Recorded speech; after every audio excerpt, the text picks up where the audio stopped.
आ गईले भोला त्रिपुरार देखा भवरा बन के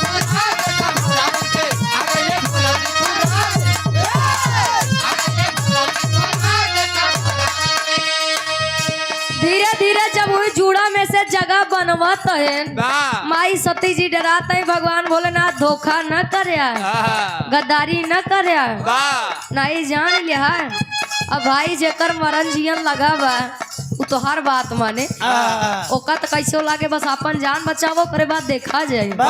भगवान भोलेनाथ धीरे धीरे हुई जूड़ा में से तहारा ही लागे जगह बनवे लागे ना जैसे जगह बने पाए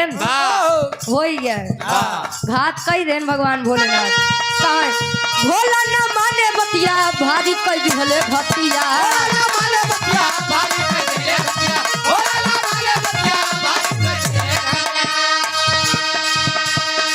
जूड़ा से जूड़ा से जूड़ा से जूड़ा से जूड़ा से हो गई फरार देखा भगवा जूड़ा से हो गई फरार देखा भगवा जूड़ा से हो गई फरार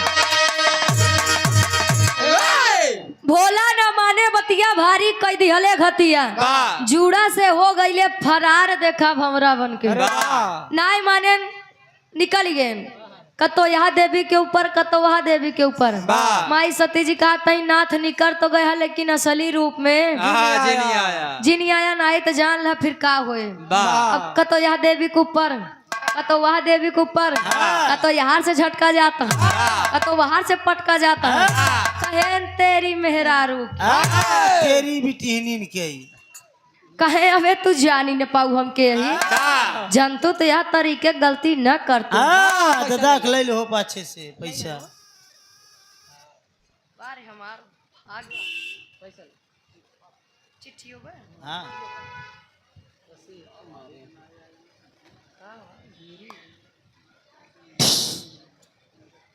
आप परम सम्मानित परम आदरणीय धर्म के बड़े भाई बीरू यादव जी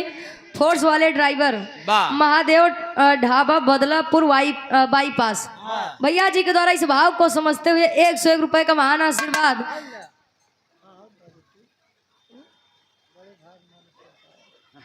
आप आदरणीय परम सम्मानित परम आदरणीय श्री तीर्थराज यादव जी पूर्व प्रधान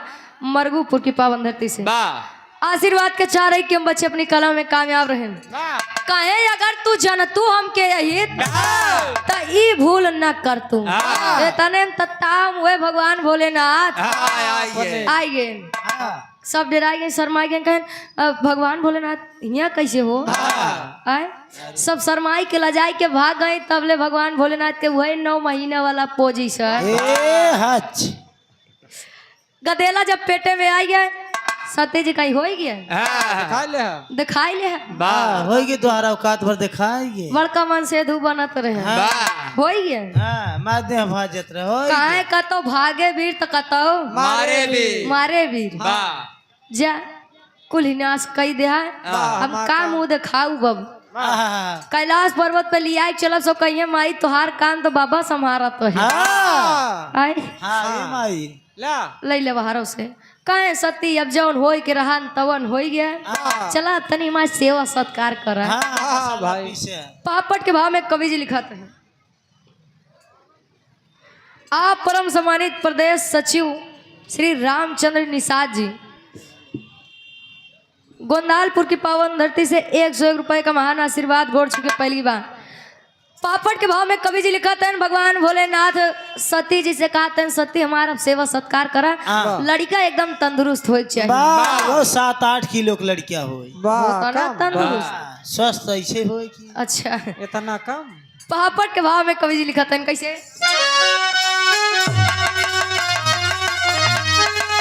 अरे शिव शंकर जी नहीं माने अब बतिया मतिया मारल बा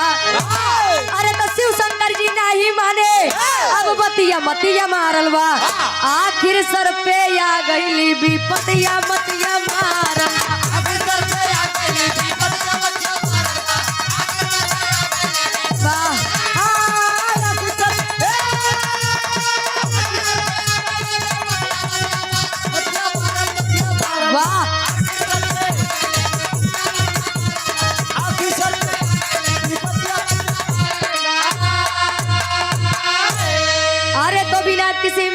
के अब पिसा गईले सोठ मसाला हो बाढ़े लागल पेटवा शिव के साथे बड़ा कसाला हो अरे त चिंता में शिव काटे दिन रतिया मतिया मारल बा अरे त चिंता में शिव काटे दिन रतिया मतिया मारल बा अरे आखिर सर पे आ गई विपतिया मतिया मारल बा सती चला कैलाश पर्वत पे मसाला उसाला तनी पीसा ले लोढ़ा लई ले सिल लोढ़ा हाँ जिंदगी भर हम पीसबई तो करब भले रहे तो गांजा भांग पीसत रहे अब सही भैया अब ये सोई गया है तब मसाला पीसी और का करब कहे सती चला का करबू पहुंचा तो कैलाश पर्वत पे कहीं हमारे तीन आज समझ में आता है हम का मुंह दिखाओ दूसरे को नंदी हरे पूछिए कि माई तोहार कमल भगवान भोलेनाथ देखत है तब का कहब कहे सती कुछ कह दू लेकिन अबे चला है आल्हा के भाव में कवि जी दर्शावत है कैसे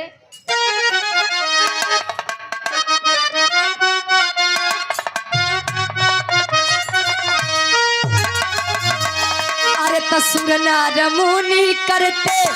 जे कर भजनिया बाबू जे कर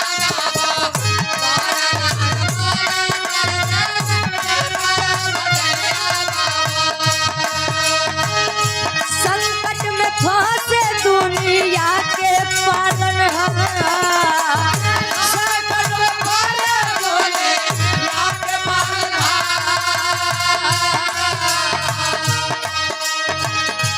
अखिया घुसूरी गईली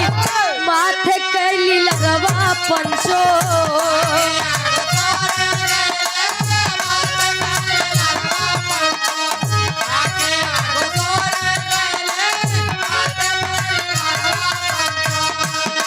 खड़ा होके भोला तब पूछे ले उपाय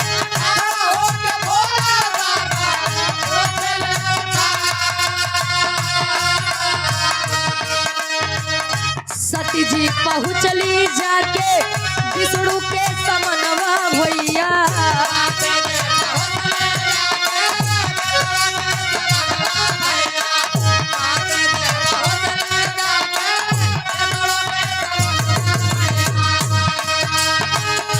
विष्णु दिए है तब उपाय समझा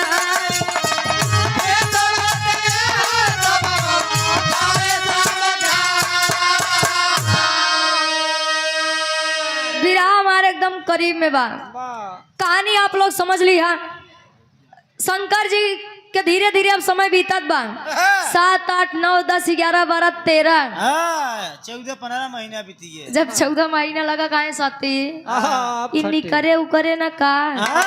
कि बस पेटवे में रहे काहे अब प्रभु हम का बताइए तो दुनिया के पहले ऐसा मर्द है जो गर्भ होता है भाई आए पता ना तोहर लड़किया 2 साल में आवे 3 साल में हमका का पता आए की काहे सती अब या पेटे के साथे बर्दाश्त नहीं हो अब हमसे जीवन नाय गुजरत बा जा विष्णु जी लगे इनसे उपाय पूछ के आवा सती जी आए विष्णु जी लगे सारी बात बताए कहे सती लड़कियां ये सुना नहीं करे कहे तब कहे जा एकांत जंगल में पेट चीर के लड़कियां हुई निकाल के बहाए दो लड़कियां देख के मोह माया जिन दिखाऊ नहीं बड़ी बदनामी हुई मेहरारू बहुत मुहाबो करत अच्छा जाना था का अच्छा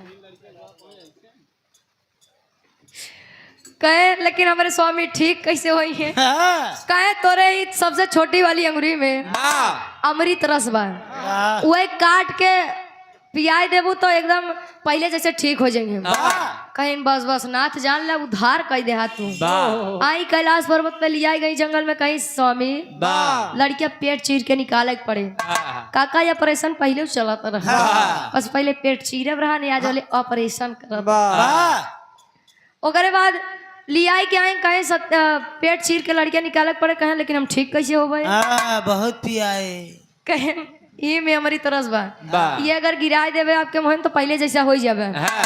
कहे ना ना सती हम ना फरवाऊ पहले पहले हमारी तरस पियावा करे बाद लड़कियां निकारू आई तो भाई हम ना कहे स्वामी भरोसा ना बा, कहे भरोसा बहुत बा। पता लगा पेट चिरू लड़कियां निकारू और लड़कियां बढ़िया रहा नौकरे पर मुहाई हम तो यहाँ ही रही जा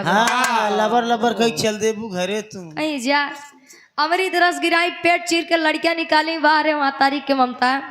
महतारी चाहिए अपन हो चाहे दूसरे को हो, लेकिन महतारी के अंदर ममता होती है। अब यार भगवान भोलेनाथ अमृत रस पियन पेट चीर के लड़कियां जब निकाले सती जी कहीं स्वामी यहाँ जंगले में कब फेंकब ठीक नहीं बा लियाई क्या होती कैलाश पर्वत पे। आप आदरणीय परम सम्मानित श्री गया प्रसाद बिंद जी मड़वा जौनपुर की पावन धरती से एक ही होली गीत के फरमाइश में 51 रुपए का महान आशीर्वाद। आखिरी में खड़ी के भाव में कवि जी लिखा है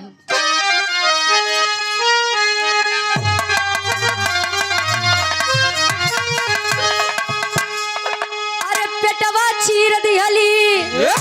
अरे पेटवा चीर दिहली सती जी कानन के भीतरी।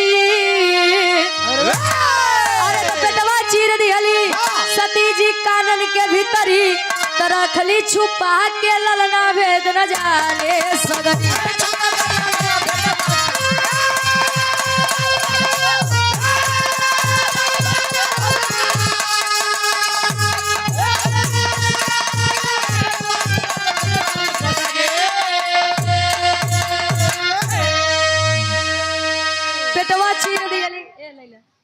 पेटवा चीर दिली सती जी कानन के भीतरी, तो रखली छुपा के ललना भेद न जाने सगरी। लड़किया का कैलाश पर्वत पे लेके आई, धीरे धीरे समय बीता। ब्रह्मा जी आयन कहें सती लड़किया का तोरे लगे रखब उचित नहीं बा, अब लड़किया हम का दे दा। आप परम सम्मानित परम आदरणीय विपिन पाल उदयपुर की पावन धरती से भैया जी के द्वारा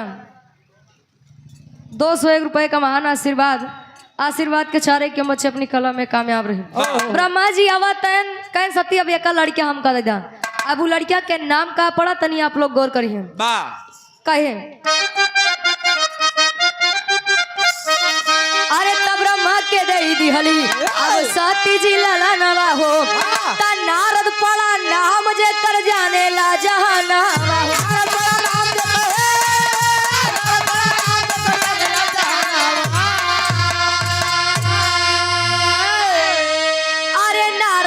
भक्तों में अब झंडा फहरी, अरे नारायण के भक्तों में अब झंडा फहरी, तो रखली छुपा के ललना भेद न जाने। ब्रह्मा के दे दिहली सती जी ललनवा,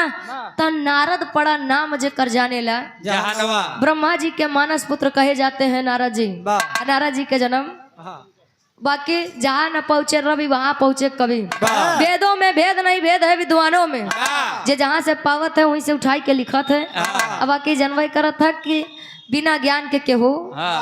कुछ नहीं लिखते। आखिरी में खानदान के परिचय बा।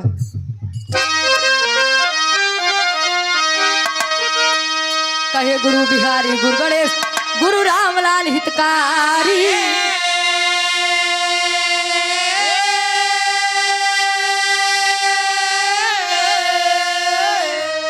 स्वर्ग बसे चंद्रिका कवि भारत जी बने पुजारी।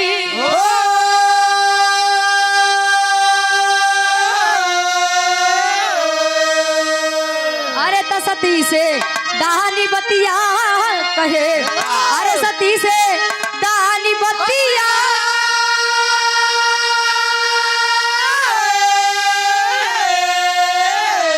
अरे सती से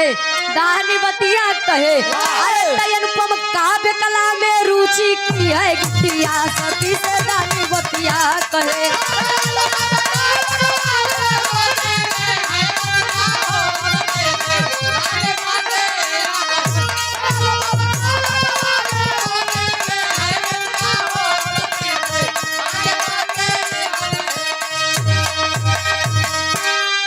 दुनिया का मेला मेले में लड़की लड़की अकेली सन